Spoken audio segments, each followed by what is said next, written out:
boys and girls. We're ready for chapter 7 today. Our vocabulary word is bury. Bury is a verb that means to put underground, to cover with dirt. You can bury a pet when it dies. People looked for buried treasure. There are lots of other forms. Buried, buries, burial, burying. All of them have the same basic meaning, but the suffixes let us use the word in different ways. Bury means to put underground, to cover with dirt. So we're ready for chapter 7 today. Our chapter is titled The Burning of the Books. So before we read today, I want you to think about whether Jack and Annie are doing the right thing. The Dragon King watched the bonfire as it blazed up toward the sky. Around the fire, the air was thick and wavy. Bamboo books were stacked beside the fire, waiting to be burned. "Hurry," said the scholar. They jumped down from the cart and joined the crowd by the bonfire. The Dragon King shouted to the soldiers. They began throwing the books into the fire. The bamboo crackled as it burned.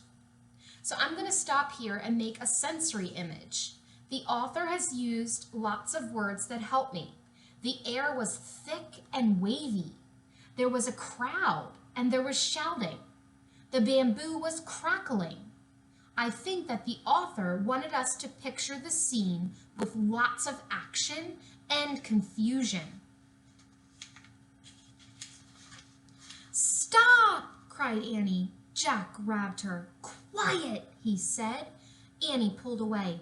"Stop!" she shouted again, but her voice was lost in the noise of the roaring fire. "There's your story," said the scholar. He pointed to a bamboo book that had fallen off a waiting stack. "I'll get it," said Annie. She dashed over to the book. "Annie!" cried Jack.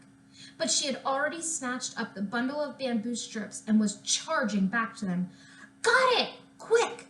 Put it in your sack," she said. Jack put the bundle of bamboo strips in his sack. Then he looked around fearfully. He gasped.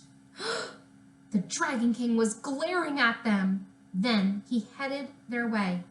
"Seize them!" the Dragon King shouted. "Run through the burial grounds," the scholar said to Jack and Annie. "The soldiers will be afraid to follow. They fear the spirits of the ancestors." "Thanks," said Jack. "Thanks for everything." "Good luck," cried Annie. Then she and Jack took off. Soldiers shouted after them. An arrow whizzed by, but Jack and Annie kept running. They ran down the path to the burial grounds. They jumped over the low brick wall and ran between the huge mounds of earth. Suddenly, arrows filled the air around them. The archers were shooting from the tower.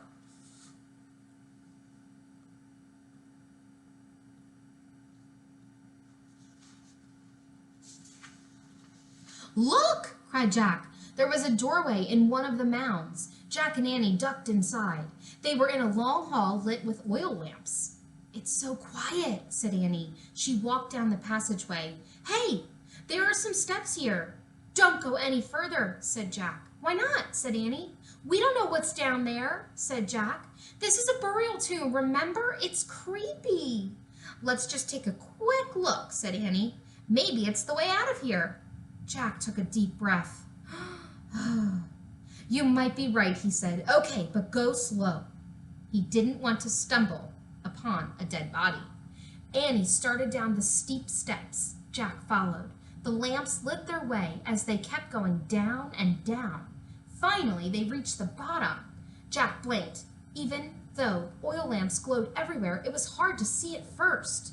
When Jack's eyes got used to the strange light, his heart nearly stopped. "Oh, man," he breathed. They were in a room filled with soldiers. Thousands of them.